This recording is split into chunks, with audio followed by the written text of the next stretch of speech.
Hello, and welcome back to Morrowind. I am in Wolverine Hall. I'm in Sadrith Mora, and I basically have been training since the last video. I had to do a little bit of catch up. It's been a while since I played. You'll notice that the resolution is a fair bit different. I ended up installing the Morrowind code patch.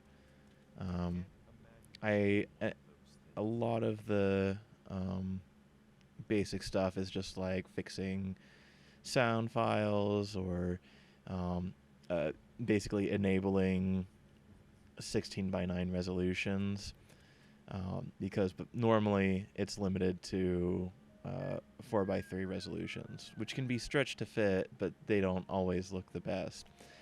So this is definitely an upgrade.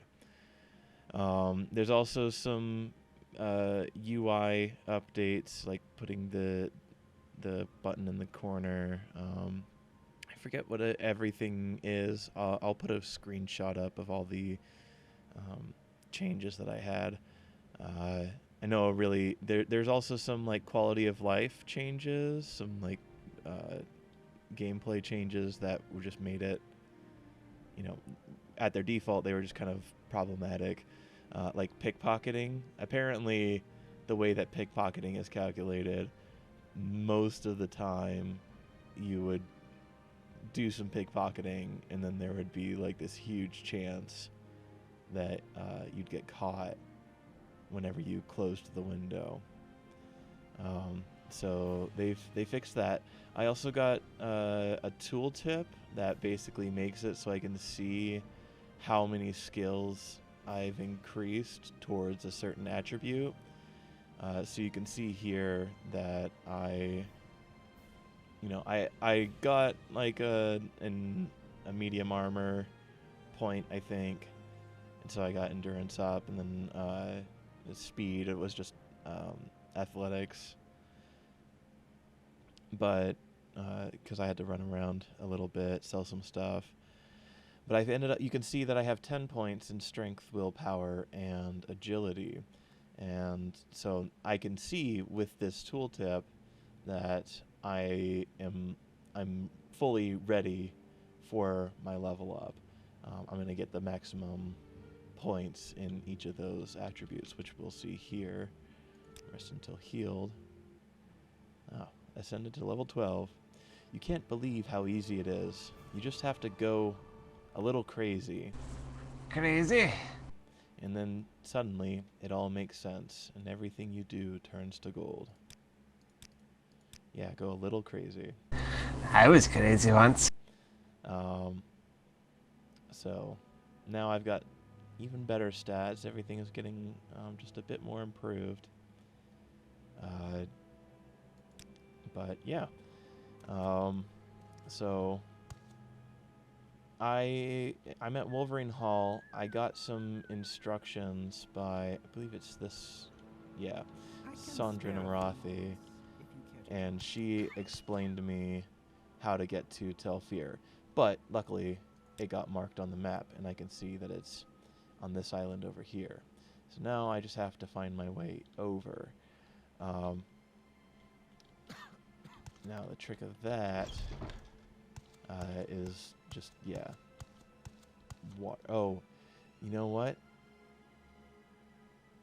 Yeah, I didn't realize this. So I bought Wild Levitate, I think in the previous video or something, or maybe just while I was training.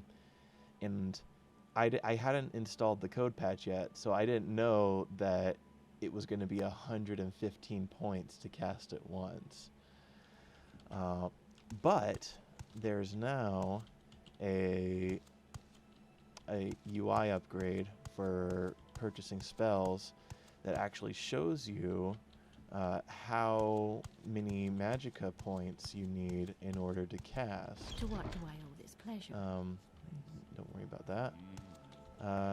You don't do it. You have spells.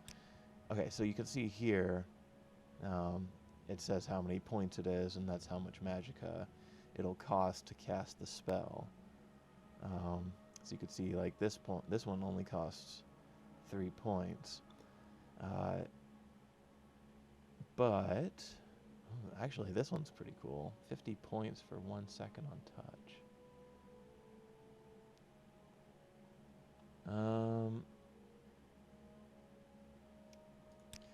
But To what do I owe this pleasure? since I did get a levitate spell, I can still take advantage of it. So I'm just gonna make, I'm just gonna make a levitate on self, and I'm gonna want it to last 10 seconds, and then I found that it doesn't need to be a whole lot.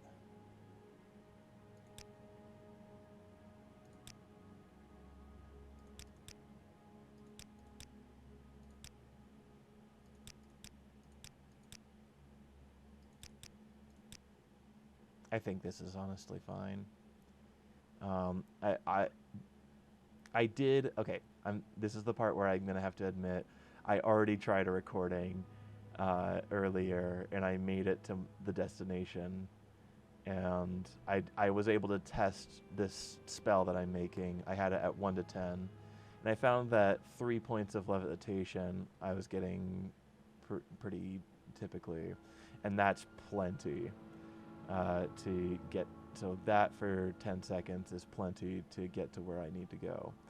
So I'm just gonna make this spell, and that should work. So I'll go ahead and name it the Telvani Elevator.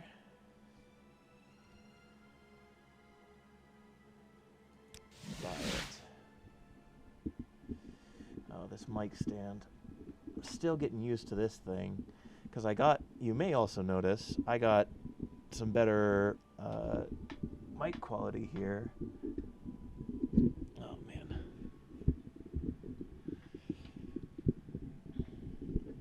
And it seems to want to sag a little bit. Which I don't really know what I can do to keep it from doing that. But it seems okay for now.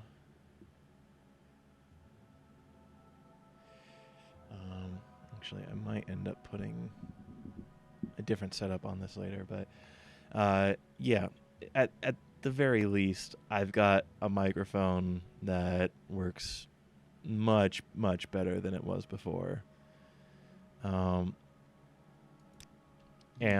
because I also have a better computer, so I can actually run 2 programs at once. So I have Audacity running to record my voice audio. So that's a little bit convenient. And then I just gotta match it up together in a video editor later. Okay, so this is outside. Ooh. All right. Oh, I'll just take the stairs. Helicopter outside. I'm on the West Coast. We got some fires. Thankfully, we had some cooler days. Tiny bit of rain, so we'll probably be okay. But yeah, not a good time, especially with all the smoke. Looks a little bit like it does in Morrowind, honestly. Just a little bit of haze in the distance.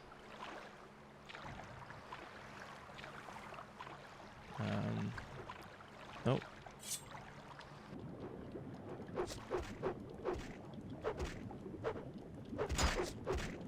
Dang old slaughterfish. Think they can eat me?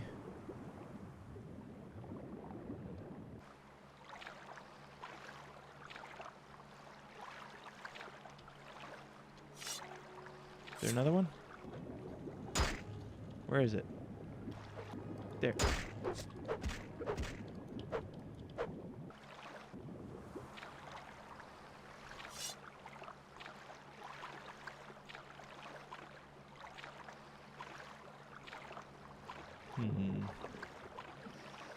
Okay, so yeah, gotta make sure I'm staying on the path. But yeah, it's just gonna be a little bit slow trying to travel out there. This might have been where I would have benefited from leveling speed, but not a whole lot for it, really. Wonder if I can scale that over there.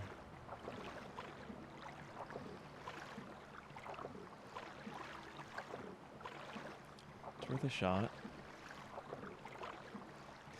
So anyway, I mean, I'm really pleased with this new setup.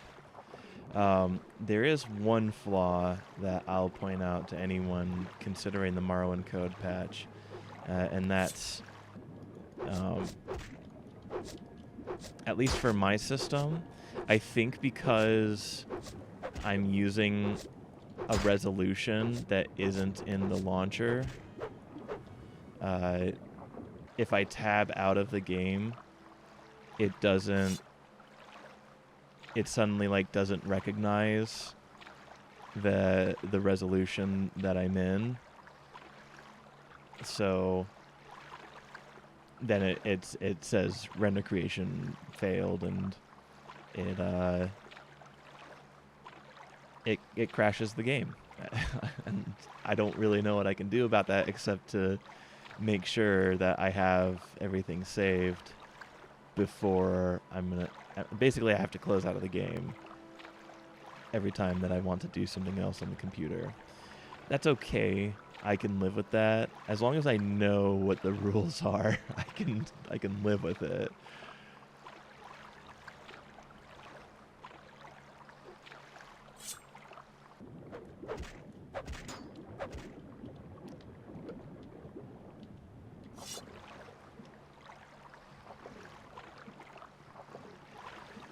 So yeah, I had recorded the last video, and then I went to shut off Audacity, and then I came back, and the game crashed.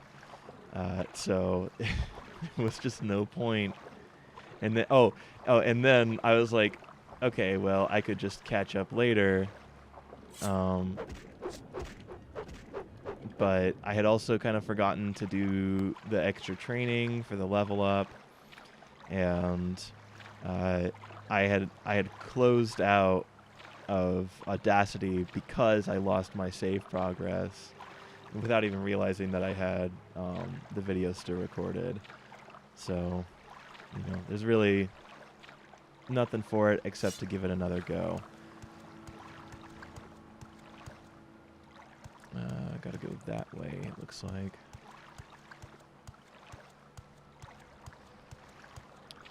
Which, man, I'm telling you guys, this Wizard's Tower that we're headed to, definitely an unusual location.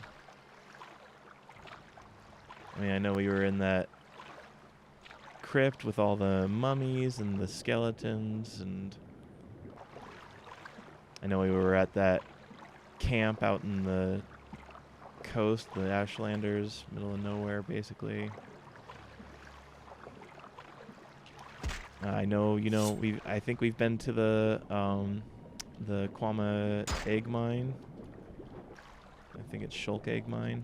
That's what it's called. Or I don't know.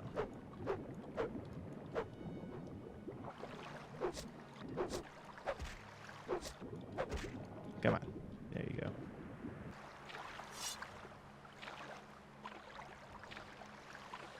Which the egg mines are honestly one of the stranger locales to me.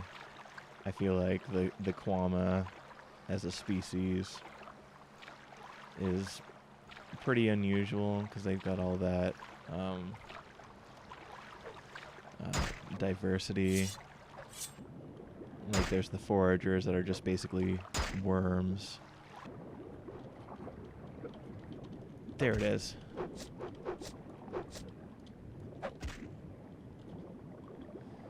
The foragers that are worms, and the workers that are like quadrupeds. And then there's I think there's hunters. I don't know if we saw any of those. Or soldiers, maybe they're called. Yeah. Those ones, they like get up on their hind legs.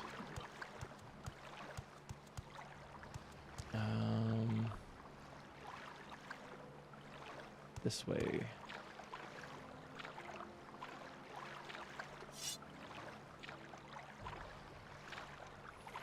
And then they have their queen. So I mean, they're not too different from like ants or termites. But the fact that they're huge and they're like a source of, you know, materials and resources for Morrowind, the people of Morrowind, I feel like that's kind of fascinating. What now?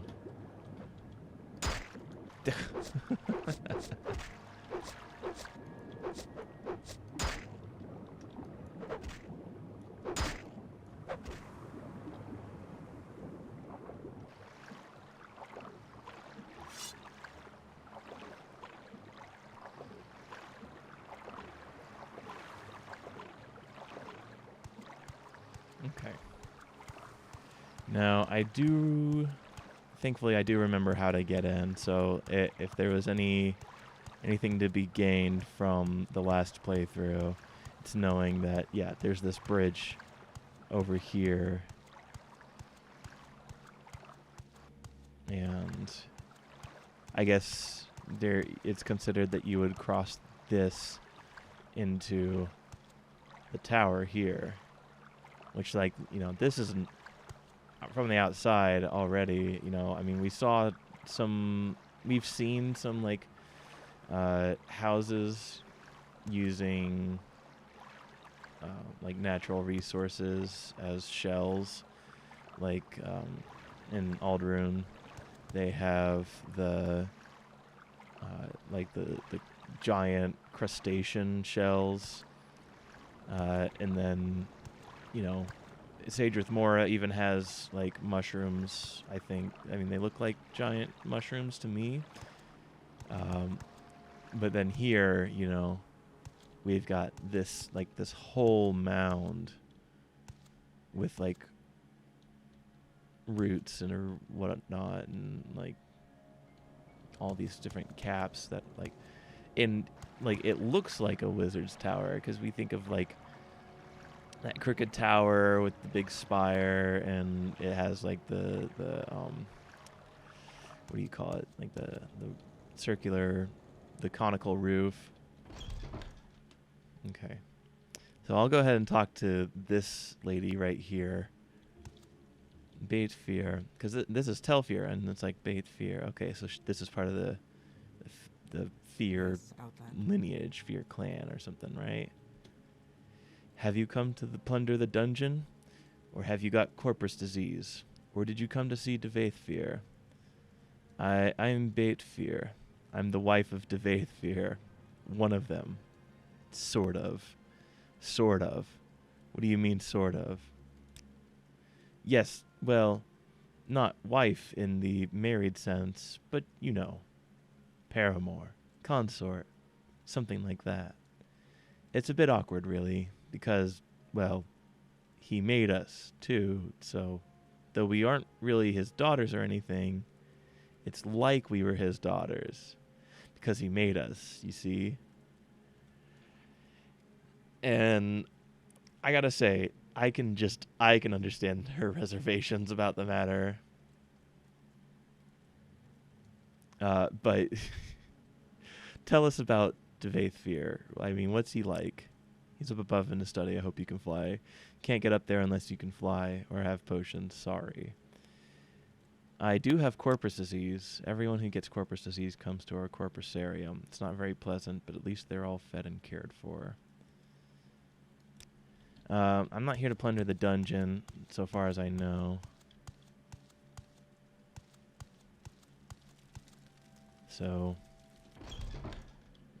you go through here, and then this is where we gotta use our Telvanni elevator. Ooh, the cast chance is pretty low. Need to hang out for just a little bit. Make sure that it all comes back. What kind of stuff does he have, actually? Some nice clothes.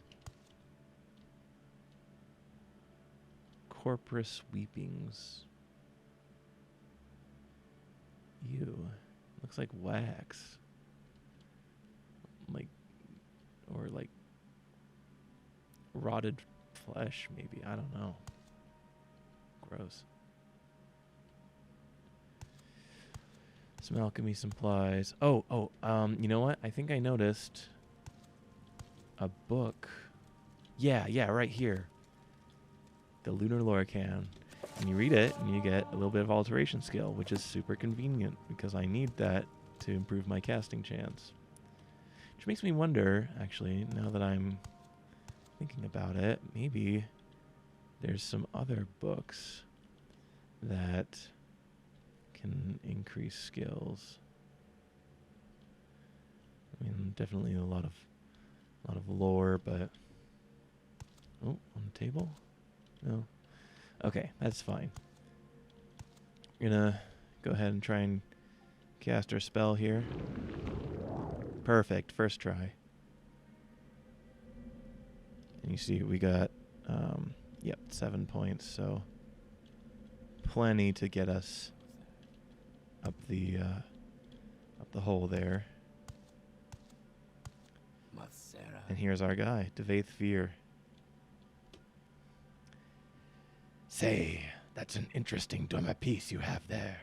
What can you tell me about it? Right. So I'm supposed to give I got a Dwemer Coherer from Caius, the spy master. And so I'm going to give this to him. A gift for me? How thoughtful and shrewd. I suppose you know I'm a collector, and that such a gift is bound to please me. I congratulate you on your diplomatic skills. So why have you tried to butter me up? Come to consult the great Tel Fyr? You have the divine disease? Want to plunder the dungeon? Or leer at my daughters? Which, okay. So he calls them his daughters. Again, making this place just that much weirder. But, man. So, the daughters know themselves as wives to this guy. Created by him, but wives to this guy. And he his first reference to them is not as his wives, as his daughters. So I don't know what to make of this. It's just weird. I'm gonna let him know. The divine disease. The magical principles of Corprus disease are elusive and miraculous, far more subtle and powerful than any conventional sorcery or enchantment. I am persuaded that it is in some manner the curse or blessing of a god, perhaps both a curse and a blessing. The victim, of course, cannot appreciate the marvelous nature of Corprus. It saps the mind and destroys the body. But to a wizard, it is a profound and glorious mystery, a riddle worth a long lifetime of study. So, Corprus disease. What can we do about it? How interesting. Did you know that Corprus makes you immune to disease? Have you ever heard of the prophecies of the Nerevarine? Ashlanders say the Nerevarine will be immune to disease. I've always thought, maybe I have the Nerevarine down in my Corprusarium, and I don't even know it. Ha ha! The Nerevarine is a fat, disgusting Corprus monster, and mad as a marsh rat. Wouldn't that be funny?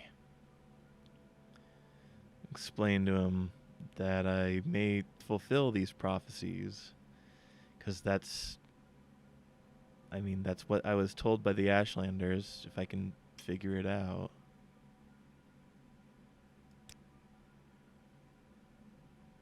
That's a fascinating story you tell. So, you might be the Nerevarine. Means nothing, of course. Corprus victims have all sorts of delusions. But let me think. I've got a potion. In theory, it should cure Corprus. Doesn't work, though. Probably kill you. Killed all my test subjects. But you've got nothing to lose. Before I give it to you, I want you to look around below in the Corprusarium. Know what's in store if you don't take the potion. And while you're there, I want you to pick up a pair of boots from a victim. Calls himself Yagram Bagorn. My oldest patient. Handy fellow. Fixes things for me. Bring the boots back, and then you can have the potion. Okay. Yeah, what about this Corprusarium? I collect victims of the divine disease in my Corprusarium, in the caverns beneath my tower. Poor devils. Wretched existence. Constant pain. Ferocious appetites and passions. No reason at all. Mad as marsh rats. But marvelous, too, in their way. Completely immune to disease. Live forever, barring accidents. Ancient wizards need projects to keep them occupied, and the Corprusarium is mine. Yeah. So, immune to disease, that stands out to me, especially because of the last time I was on my way here, I remember I encountered a diseased mud crab, and I'm sure anyone who's been paying attention knows how I feel about disease in this game. It's just, ugh, leave me alone. Quarantine, please. So I guess this is his quarantine, his Corprusarium, sanitarium, really, but nobody getting sane there. So yeah, that's the state of things. He needs me to go get some boots from Yagram Bagorn. And yeah. So I think that's where I'll cut this video for now. Thanks for tuning in on this next episode of Morrowind Mondays. I'll talk to her real quick. Yep. What is this? Yeah, this is another one of this is another one of his women. His daughters, I believe. I mean, in their way, they are pretty, but the nature... I mean, when they say created, are they illusions? Are they truly physical? I don't know. I'm not sure I want to know. I don't think I need the details on this dynamic. All right. Well, that's it for me. 10-point score signing off.